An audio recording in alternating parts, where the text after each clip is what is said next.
Welcome to From Caving In to Crushing It, the podcast for those who find themselves immersed in adversity and choose to write their story instead of having others write it for them. I'm Drew Durrani, and I'm your host. Josh, so good to see you, my friend. You as well, man. Excited to be here. All right. So I always thank the person who introduced me to my guest. And today I want to thank Todd Aaron. So, Todd, you may not even remember that you introduced me to Josh Tapp. You did, and I thank you. And there's always a reason why these things happen. So I want to thank you. Why do I have Josh Tapp on this show? Well, we'll get to that. I always, start out by talking about how when we're young, we're taught that life is linear. It's this straight line, and it's not a malicious teaching. We're taught that if we do the right thing, whatever the right thing is, A plus B plus C, in that order, D is going to happen. And for the most part, life is linear until it's not.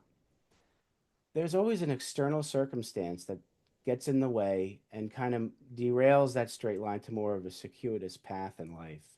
I call it defining moments. Now, sometimes we see those defining moments and sometimes we don't. Sometimes we see them and we do something about them. Sometimes we see them and we don't do anything. With that, I see that there's three types of men. There's man number one. He's got a ton of blind spots. What he sees in front of him isn't always what he thinks it is, and he just goes about life the way he was told to do it. That's it. Nothing changes. Then there's man number two. Man number two has a more heightened self-awareness. He sees that adversity, yet he's the victim. He blames others. It's life doing it to him, and he can't change anything. He's got no control. So he lives life the way other people want him to. And he's got so many regrets on his deathbed. He knew he could have done something and didn't. Then there's man number three. That's Josh Tapp. Man number three is who we bring on the show. Man number three has a very heightened self-awareness, and he sees that adversity, and he says he's sick and tired of being sick and tired. That this adversity is not a barrier, it's an opportunity. It's life doing something for him, where if he does something different and addresses that opportunity straight on and takes massive action, he becomes a stronger man in the end. So, Josh, I want to ask you for the audience, reach back as far as you need to, whether it's a tap on the shoulder, the whisper in the ear, or two by four upside the head that I needed. That defining moment that moved you from whatever man you were to man number three to be the Josh Tapp you are now, and how it affected you personally and professionally. Yeah, when you asked me this question the first time, I'm like, man, there's always more than one, right? And it's about the big life lessons. I think a catalyst moment for me that if I had chosen the other path, I'd be a totally different person. I would say is I was 18 years old. So um I grew up as part of the LDS Church, Church of Jesus Christ of Latter-day Saints. And in our culture, when you are at the time when I was 18, it was expected that at 19 you go out and you serve a 2-year mission. It's service based. It's very it's all volunteer. You have to pay your own way. Like it's 2 years of serving. There's no pay or anything for it. And um all of my brothers before me had done it. I was raised very strictly, and I still love my religion, still stick to it. Um, but when I hit about 17, I started going, I don't think I'm a good enough person to do this. Yeah. It's really what it came down to, like between the vices and the habits, Of the course. the laziness, all Yeah. this stuff. Because one of my brothers had served in Argentina, and he had a really, really hard time because it was, third world country where he was at. He was in very, very poverty-stricken areas, and I was like, I don't think I'm cut out for this. I'm too much of a wimp. Anyway, um, so I was 18, deep in vices, had a girlfriend that wasn't really the best for me. Yeah. Still respect her as a person, but definitely was not uh, leading me down a good path is probably the best way to put it. Yeah. And we, um, I can't remember where exactly I was, but I remember driving with a couple of my buddies they were all planning on serving these missions, and I was in the car and we were listening because once or twice a year, the prophet of our religion actually makes announcements and changes and whatnot. And he made a change. He said, "We believe that young men can now start serving at 18." Oh, okay. And so I was 3 months into being 18, Mm. not even slightly ready to go. But then we're in the car and my phone blew up. Everybody's calling me and being like, "Man, you can go now. This is so exciting. You can leave right now." And I'm going, A, I wasn't even sure if I was planning on going. Yeah. B, it wasn't for like 9 months, which when you're 18 is like 20 years from Oh, now, yeah. you know? 2 years. Um, but it was a really interesting moment for me because I do remember because both my buddies were like, "Oh, we can do this," and we spent like 3 hours talking about it. I don't even remember where we were going, Yeah. but we were just driving down the highway, and they were so excited that I could go, and I just remember being sick because I'm like, my life is not in a place where I can go serve other people right now, Mm. you know? I get it. Yeah. And thank God, truthfully, that was a pivotal moment for me because I went, you know what? I'm gonna do it. I'm gonna try Okay. it. A lot of social pressure, but it was in a good way. And then that led to, I mean, it was almost a year. It took me almost a year to be able to get out because I had to clean up my life in a lot of ways. Right. But it was a real defining moment for me, and I'm like so grateful for it because for me, it gave me an opportunity to, in that moment, I could have been like fully reject it and move on. And I'm so glad I didn't. I still can't believe I didn't, if I'm being 100% honest. I don't know what sparked in me. So Right. again, thank God for this. But Right. but it was like you need to go, and it made me change all of the bad things that I had in my life, but it also helped me like augment the things that were good. And That's right. that that mission I served for my church, I served in southern Mexico, went to a very poverty-stricken area. Lived through hurricanes and kids dying and some like horrible, horrible, but also amazing experiences. Right. Right. Um, that grew me up really fast. Yeah.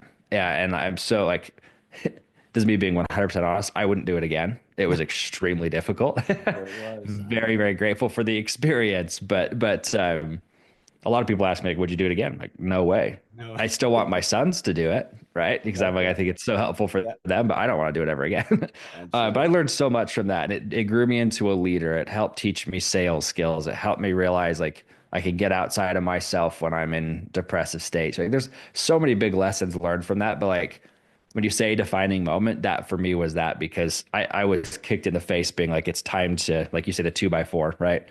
Yeah. It was like, you got to make a decision. And it was like, I have to make a decision today if I'm going to do this or not. Wow. I give you a lot of credit. And we talk often about feeling worthy, right? You say you're not worthy at this moment to serve others. Somebody, God, thought you were worthy Right. to do it. And you proved to yourself you did it, and you did it scared. I mean, you may not have said you were scared at the time, but the underlying emotion has got to be a little fear at age Very. 18, going out to a foreign country without your family and doing things you may not have been accustomed to doing, right? So I give Right. you credit for that. So you get home after the to your mission. What'd you do? I ended up going to college. I did my undergrad at BYU. Mhm. Um, and about 3 months after I got back, I started my second company because I had built a first company before I left on my mission. But What was when that I got company back, in? What was what you built the before? first one, so I built a landscaping company. From the Okay, time I great. was 11 on, I had the itch, and so I built a Yeah. landscaping company and sold my contracts off when I went on my mission. That was one of the reasons You had I was to. like, I needed more You were there. time, right? Yeah, right. It's like I had to button up the company and hand it over. But Good for you. anyway, long story short, is it like when I got back, I was like, I don't really want to do any more manual labor. My Okay. dad owned a construction company, Yeah. and he, my whole life growing up, we were doing manual labor, really, really hard manual labor. I mean, from like 6 years old, it was the family business. That's what we did. Right, right. Yeah. And I'm grateful for it in a lot of ways. Learned a lot of skills that are helpful now, being a married man with kids, and having Yeah. my own home and whatnot. But when I got back, I'm like, I really want to do something that's more technical and around successful people. So I knew I wanted to serve businesses. So I started a Facebook ad agency while I was in school. Oh wow. Okay. Yeah, it was right when Facebook was kind of becoming Yeah. popular and it was really easy to get results back then on Facebook. Right. So, Right. Yeah. well, Yeah. It's just starting out. Sure. yeah, it's way more complicated now for sure, but it was more about just make sure you target the right group Yeah. and throw something in front of them and you'll get some sort of cheap result. But anyway, point being, started that company, and I it took me quite a while to build it because like I wanted to use my business, but I still wanted to go to school because a lot of people are very like black or white about school. It's like school's stupid Yeah. or school is the only way. You're stupid if you don't do school. And I'm like, I'm so grateful for the way I did it because I went through and I did my master's, I got my MBA, um, started into a PhD program and everything else as well. But I did all of that while owning a company. Okay. And a lot of people are like, well, your grades suffered, everything else. I'm like, no, it actually helped me Wow. dramatically Yeah. because I knew the application of what I was learning because Absolutely. I was using it. Yeah. And so I'm very, very grateful for schooling. And I think it was a great lesson for me. So I'm not one of those entrepreneurs that's like, screw school, don't do it. Right. I'm like, I think it's a great tool. Yeah. Um, anyway, long story short, though, is I used that to kind of pay my way through school. Okay. Um, it's where I met my wife too. So obviously, like, happy I went to school. But long story short, that's kind of the what started the I'd say digital entrepreneur journey was starting into Facebook ads, and it led me down to working with entrepreneurs, which is the group I resonate most with. So So, question for you: with the religion you grew up in, and the social pressure in a good way to do the 2 year yeah, mission, and after going to BYU and after school, was there pressure to do something different from being an entrepreneur? Just lay I'm out there. that's a really good question. I was very blessed. So my dad, he was never that successful. I mean, we were very, very broke most of my life, except for about 2 years. We had a really good couple of years. Okay. Um, and then it was just, I mean, where's the next meal coming from? Broke, right? It's like growing up in that poverty was hard, but from the time that I was 11 years old, my dad I think he realized I was an entrepreneur, and so he really helped cultivate that and helped kind of get me around his world more and Right. the business side. And I would say of all of my siblings, I'm probably the most entrepreneurial, and I'm one Wow. of 8 kids. But Okay. they we all have a little bit of the itch. So I was actually raised that way. My parents didn't expect me to have good grades. They're just like, just do your best. Okay. And the funny thing is, through that, I always maintained at least a 3.6 GPA, and I had a 4.0 in high school. And then Yeah. in college, I had a 3.8, I think is what I ended with for my undergrad. And it wasn't because I'm like, oh, Mr. Genius or anything. It was just like, I didn't have that pressure of you have to get the good Absolutely. Yeah. grades. And it actually helped me a Does help. lot. It does help. But in the same token, a lot of people will tell you this, like in our church, there's really no like pressure to go to college or to start a business. But so there's really no negative pressure either way.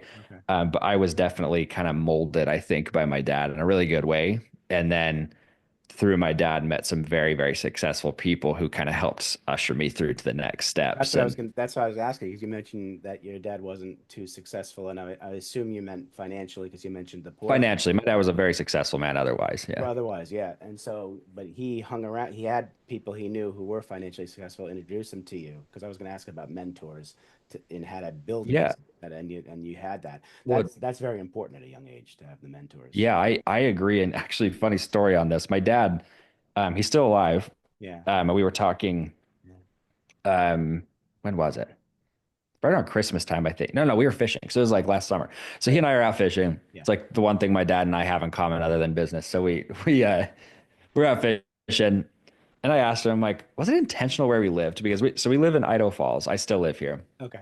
Small town, about 100,000 population. Uh, But there's a lot of wealth in this town, and a lot of people don't realize it. Some of the most successful people in the world live here, okay. and Hmm. they're not the grandiose type Right. millionaire, billionaire people. They're just kind of the incognito ones. Like you're not going to find them in a magazine. Got it. But then, yeah, they're flying families on private jets and helicopters and stuff, and nobody knows. No. Long story short, we in our area, there was this really, really rich area right on a hill, Yeah. right? And we lived right at the base of the hill on this 5 acre property that was very redneck, is probably the best way to put it. Kind of beat down and everything. And it was one of like four properties in the area that were like kind of the poor families. Mm-hmm. But the way that our church works is that you're actually separated into these geographic groups. Okay. And my dad realized that that's where the wealthy people were. And I asked him, I'm like, did you strategically buy that Mm. piece of property to be in that ward is what they're called? And he's like, count me. And I love I'm it. so grateful for it. Wow. So grateful for it. Because like my all of my young men's leaders growing up were Yeah. extremely successful Yeah. entrepreneurs. I mean, we're talking 100 millionaire plus guys who very, very successful. Yeah, And but they, good for him though, Josh, because yeah, he knew that you guys belonged. Not yeah. necessarily because of the financial aspect, but you belonged as human beings to be in the best place possible to grow up. So that's a great story. Yeah, no, I appreciate that. And it's funny because it did. I couldn't be more grateful for it because a lot of those men are still some of the people I look up to and have befriended and Yeah. who I aspire to be in a lot of ways. But even the ones who weren't that financially well off, it was just a good group of Yeah. men who helped Good kind of people. guide us along. And Yeah. anyway, long story short, though, is like he through that, and then he was very deep in network marketing and Mhm. um, his really good couple of years, he kind of made it to the top of these companies. And so we were meeting a lot of these millionaire Yeah, guys yeah. who I still to this day talk to. I'm not in the network marketing space, but just Right. good men. So I was so grateful that he got me around wealth early. Yeah. And I'm like, Hmm. that's been the big thing I've been trying to tell anybody who has kids is like, just if the worst case scenario of getting them to know somebody with wealth Hmm. is that they're going to get a little bit smarter, right? Yeah. Or they're going to get a little bit higher level of confidence, or they're going to humanize millionaires, billionaires. Because I remember the first time I met somebody, because I didn't realize all the guys around me were so rich until I was out of the house. Right. But the first time I met somebody who I knew was a millionaire, he came and sat on the couch, and I was like right next to me, and I was like, this is holy ground. Nobody sit here on this couch. This guy's made $1 million, you know? And it's Yeah. kind of funny now just how that idolization has really gone for me because I've gotten to know people in the billions, tens of billions, Yeah. hundreds of billions category, and Yeah. they're just humans and they're all weird.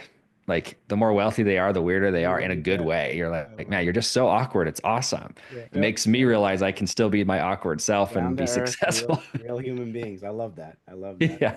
Anyway, I love it. So after the Facebook ad agency, what'd you do after that? What was the next so step? that company, that one was a catalyst company for me for sure because it taught me a lot of the skill sets Okay. of marketing and working with high level entrepreneurs. But I that one I virtually had to close down. I sold off a couple of accounts, but I got married about 2 years, 3 years into that company. And so my wife was really taking care of me. She had a job. She finished her degree a couple years before me, and she was paying the bills for us, but ultimately wanted to be a mom, and that's what Yeah. she is now, and she loves it. Yeah. But she kind of had to pay my way through it. But what we ended up finding with that company was that I was working with a lot of local businesses, and I was like, man, I just want to work with more successful people. I'm like, I know some of them, I know we could help them. Yeah. So how can I do it? And we kind of had this as another defining moment, if you want to Sure. know them. But I love it. I love it. um, I had one of my biggest clients call me because we had like 3 weeks where all of a sudden everybody dropped us. I mean, Oh everybody. my gosh. It was crazy. It was 70% of our revenue was gone over 3 weeks. This is when that And the Facebook ad thing. with the Facebook ads company. Yeah. And so at one of these companies called me and they were our biggest client. And the craziest thing though is they fired us because they're like, you did too good of a job. We produced them enough. It was February and we had produced them enough leads till the end of the year. Oh And my I had never thought, because I'm like, well, then just scale your operations. But anyway, point being is they called me and they're like, thanks for doing what you did. I think this is all we need for the year. We might employ you next year. I'm like, it's February, dude, and I'm like relying on this income. Yeah. Anyway, long story short is, and I had other clients drop me, so it was kind of one of those. I wouldn't say rock bottom, but I was pretty close. I was Yeah. bouncing on the bottom, right? Yeah.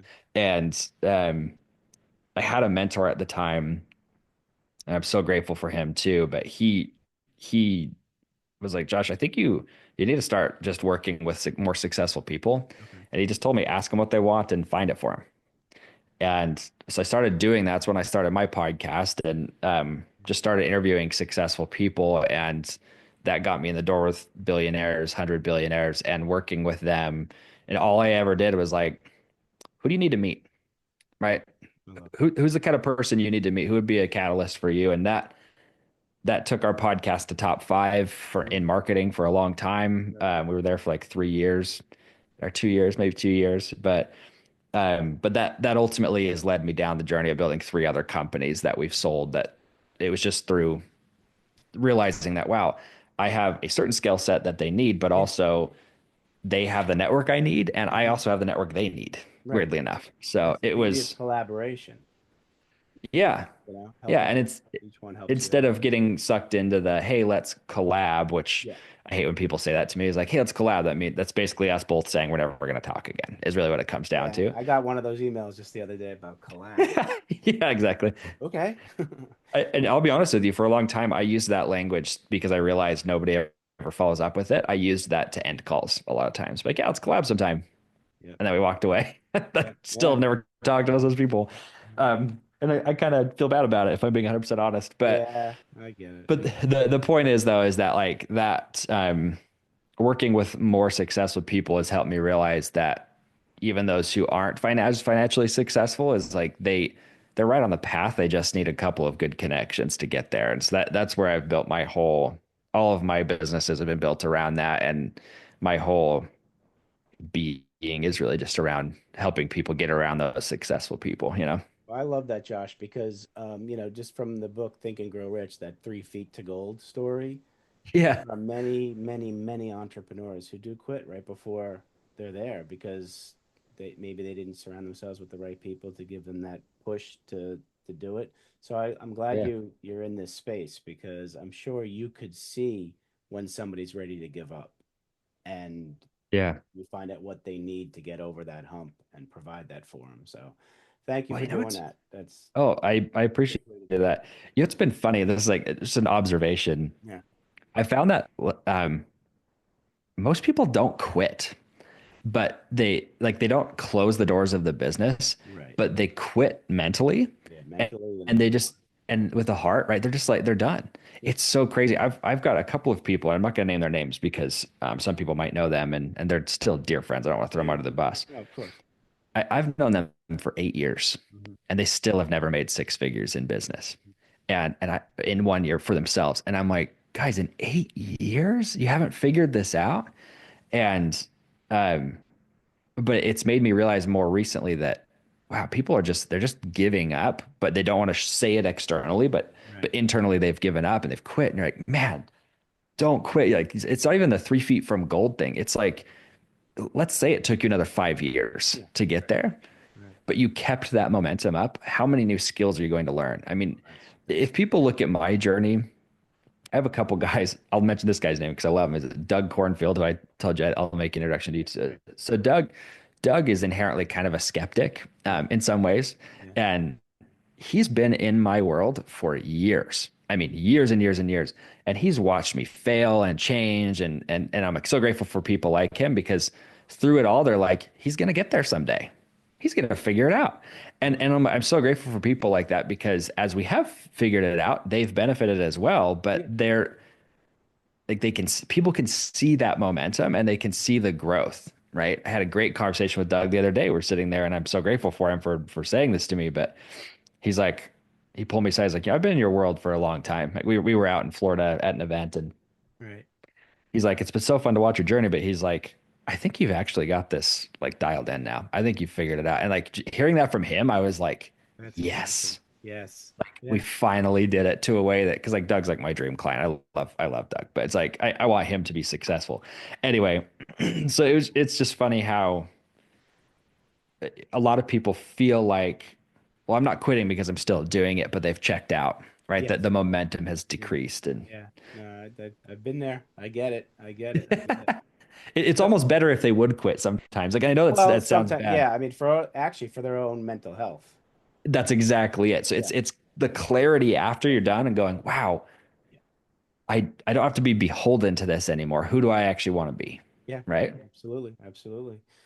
So, where are you now professionally? I mean, I know, but I want you to tell the audience.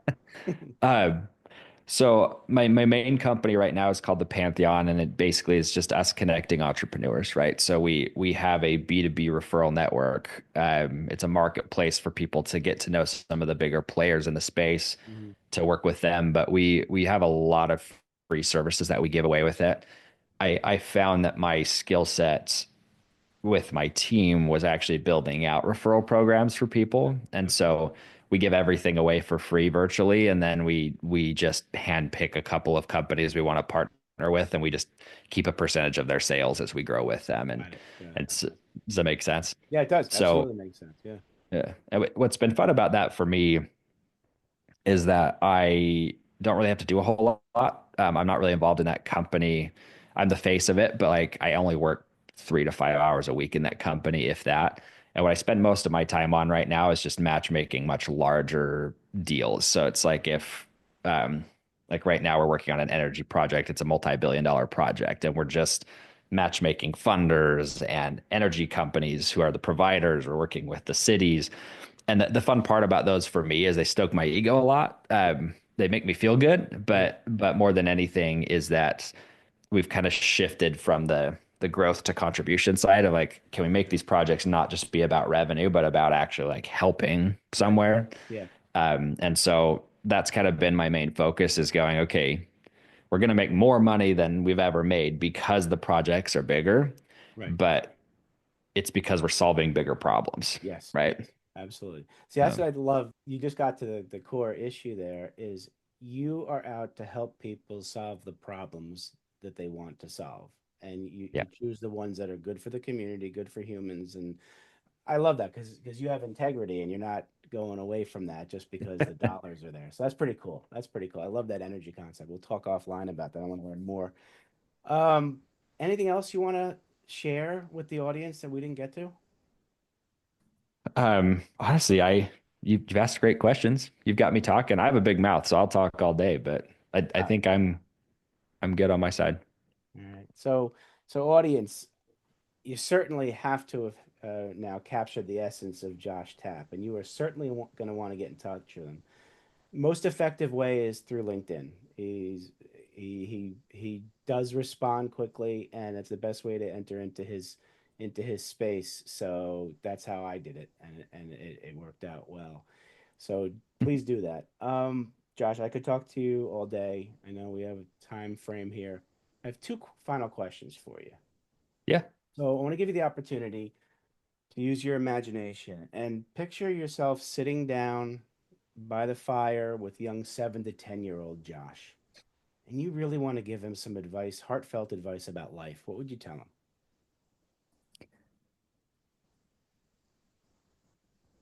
Non-business related advice, I would say, is it's not about you, Mhm. is probably the best advice that I could give. Every time I've gotten into a spiral in my life is because I'm being selfish. Okay. And um, in fact, this ties into yesterday. I had a really obnoxious business thing happening yesterday. It's just really bugging me. I'm not gonna lie to you. Yeah. And I started throwing a Yeah. little bit of a fit to my partner, my business partner.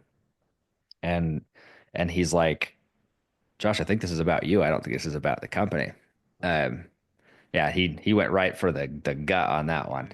Yeah. Yeah. And I went, frick, you're right. He's like, walk away, take 24 hours. Yeah, we're gonna have a conversation this morning. I'm gonna thank him for it, and Good. that's why we're such great business partners. He knows what to tell me, and he gives me the hard advice. But anyway, he it made me like, if I could tell that to my you said 7 to 10 year old, right? 7 to 10 year old. A lot of the bad decisions I've made in life were emotionally driven, and they were selfish. And I think for just any young kid in particular is that if you stop thinking about you and start thinking about somebody else, you start to realize, wow, the results won't even just come, they will be multiplied. And Wonderful. I personally believe it's a spiritual Yeah. principle, Right. but I think it's also I think it's just the way of the world. We're yeah, I'll kind of leave it at that. But that I love that, Josh. yeah, All right, so switch hats. Now you're sitting down with young Josh, the young businessman, young entrepreneur, and you want to give him advice about business. What are you going to tell him? the business advice would actually be very similar to the personal advice, but it's provide more value and solve bigger problems. Um, it, the most interesting thing about business as a whole is that everybody builds a business because they have some sort of widget or skill that they want to sell, Yeah. right? And inherently, me wanting to sell is a selfish thing, right? Yep. Okay. Doesn't mean it's wrong. You Right. can still Right. be self-serving. You can. Yes. I absolutely believe in revenue. I'm a capitalist at heart. Yeah. Yeah. But what I will say is that, and this is to any entrepreneur doing this, you're probably not solving a big enough problem if you're not making more than what you want to make.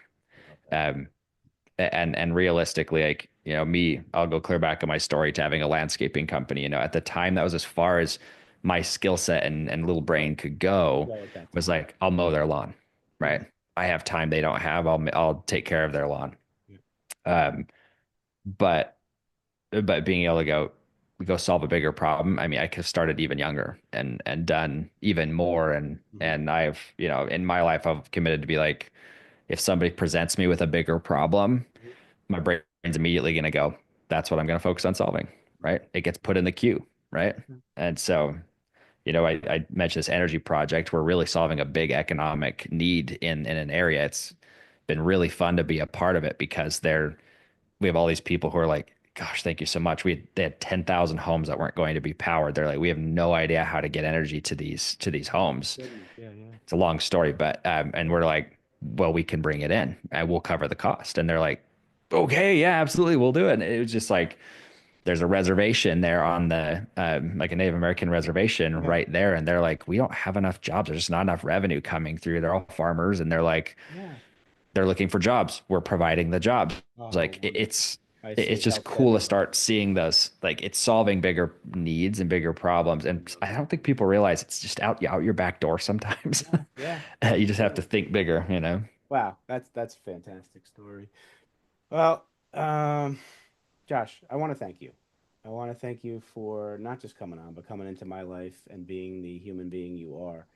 And I told this to you before the recording. There have been about 4 or 5 people I've talked to within the last 3 weeks, and your name came up somehow by me, and they know you and they admire you, and it's not because of your professional expertise. They admire you because of your humility, your truthfulness, your honesty, and your altruism and authenticity. And that's why I'm drawn to you because I aspire to be the same way. So, again, thank you for being who you are and Thank you. keep doing what you're doing. You're helping so many people, my friend.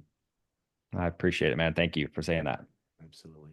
Everybody out there, please take care of yourselves. Thanks so much for listening. If you enjoyed the episode, please subscribe and give us a review to help others find it.